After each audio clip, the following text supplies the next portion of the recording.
যাওয়ার পথে আসো আগে বাগানটা দেখে আসি।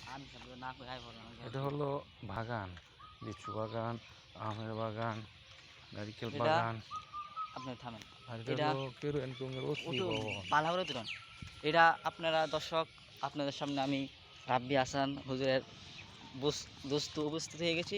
এটা আপনারা যা দেখছেন কিরু কোম্পানির মালিকের বাগান। আমরা বিকালে নামাজ পড়িয়া ইমানে কিনি কথা শুনি, তারপর আমরা হাঁটতে পারিছি আমি আর স্যারে।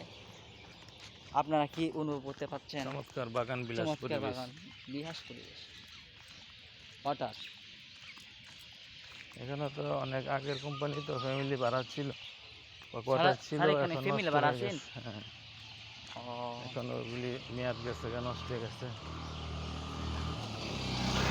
এখন আমরা যাচ্ছি সামনে, একটা গেট দেখতে পাচ্ছেন আপনারা। রাব্বি কিছু বলবে এখন এই গেট সম্পর্কে। হ্যাঁ, আপনার এই গেট, আপনার গেটের ভিতরে কি কোম্পানি মালিকের বাড়ি। এটা কি আপনার ব্যবস্থা পরিচালনা এর বাসা ভবন, মানে এই যার এটা ব্যবস্থা মানে চলতে তার বাড়ির সামনে আমরা ঢুকছি। স্যার গেটটা দেখান, ওই দেখি আমি গেটে ঢুকবো। দিবে না। ও হ্যাঁ, স্যার দিতে পারে দোকান গিয়ে শুরু তোলা স্যার। বলে দেখো দেয় কিনা। না স্যার, আসসালামু আলাইকুম।